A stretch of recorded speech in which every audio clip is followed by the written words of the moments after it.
Hello, and welcome to this micro lecture on one of the most complex and intriguing areas of cybersecurity, its relationship with international law. Today, we will delve into how international laws of armed conflict and international humanitarian law apply to cyber incidents.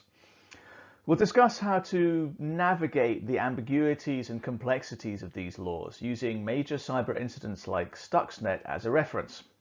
By the end of the lecture, you'll understand the challenges in making a legal case for or against considering a cyber incident as an attack and the importance of developing skills in argumentation and policy navigation. So, an introduction to international law and cyber incidents. International law, particularly the laws of armed conflict and international humanitarian law, provide a framework for determining the legality of state actions during conflicts. However, applying these laws to cyber incidents presents some unique challenges. Unlike traditional warfare, cyber operations often lack clear physical manifestations and are shrouded in ambiguity.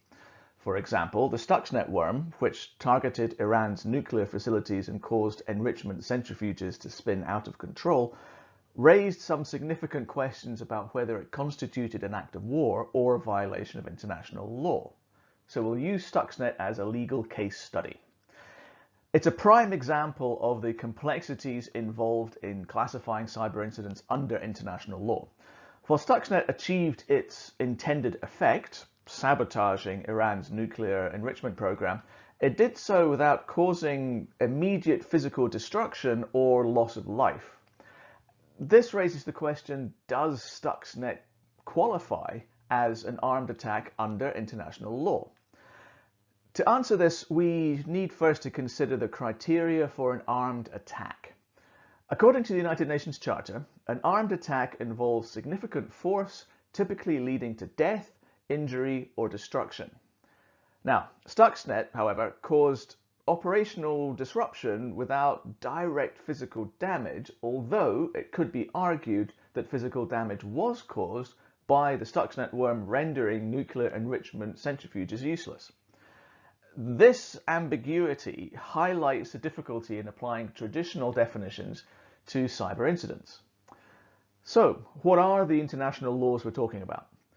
The International Laws of Armed Conflict, LOAC, and International Humanitarian Law, IHL, are designed to regulate the conduct of hostilities and protect those not participating in the conflict. The laws emphasize principles such as distinction, proportionality, and necessity. Weapons of mass destruction often fail these tests because it is almost impossible to distinguish between soldiers and civilians if they're using chemical or nuclear weapons, for instance. Often the use of such weapons is not proportionate to their military advantage, and they're not always necessary. Other smaller weapons could achieve the same effect. In the cyber realm, applying these principles becomes challenging. Distinction. Differentiating between military targets and civilian infrastructure is extremely difficult in cyberspace. It's not impossible, but it's very difficult because the systems are often interconnected and use the same infrastructure, sometimes down to the same cables and wires. Okay, now proportionality. Ensuring that the response to a cyber incident is proportionate to the harm caused requires a very, very careful assessment of the original incident's impact, and often you don't have the time to do that in a conflict, or you don't have all the information necessary to examine what the perpetrators were trying to do. Were they actually trying to knock out this particular system, or were they targeting something else? Those sorts of ambiguities play a large part in analyzing whether a response is proportionate or not. Finally, necessity. Justifying a cyber operation based on military necessity involves evaluating whether the action is essential for achieving a legitimate military objective. Also, a very complicated and complex set of analysis that needs to take place. So how to make the case? We need to argue one or two legal positions here. Given the complexities, making the case for or against classifying a cyber incident as an armed attack requires very nuanced argumentation. Legal practitioners and policymakers must gather evidence, interpret existing laws, and present their arguments convincingly to decision makers. For instance, in arguing that a cyber incident like Stuxnet constitutes an armed attack, one might emphasize the strategic impact on national security and the intentional disruption of critical infrastructure. Conversely, to argue the opposite, opposing arguments might highlight the lack of any real physical harm and the non-traditional nature of cyber operations to argue that Stuxnet was not an act of war or an armed attack. So how to navigate particular policy areas? Well, let's add in the complexities of devolved and reserved powers that we looked at in the previous session. In the context of the United Kingdom, responding to cyber incidents involves navigating the complexities of reserved and devolved policy areas.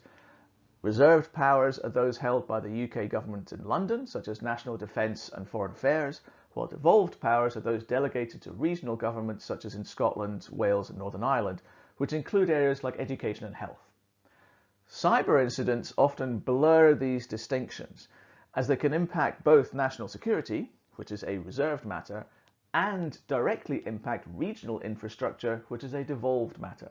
For example, a cyber attack on, let's say, Scotland's health services could have national security implications, requiring a coordinated response from both Edinburgh and London.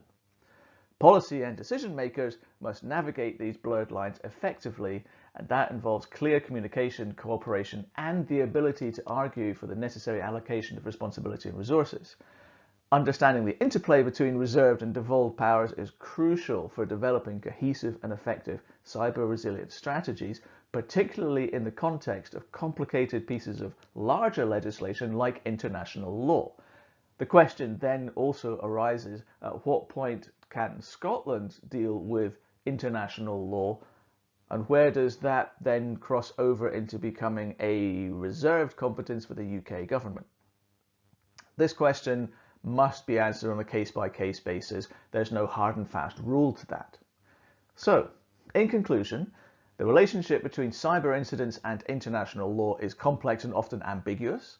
By examining cases like Stuxnet and understanding the principles of international law, proportionality, distinction, necessity, we can begin to navigate these complexities.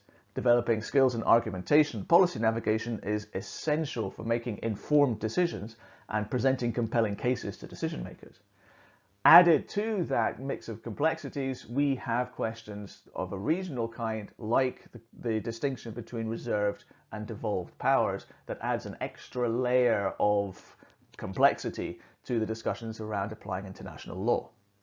As you continue your studies, remember that there are often no clear-cut answers to this, particularly legal answers, and the ability to argue effectively and navigate policy complexities is crucial in this ever-evolving field known as cybersecurity.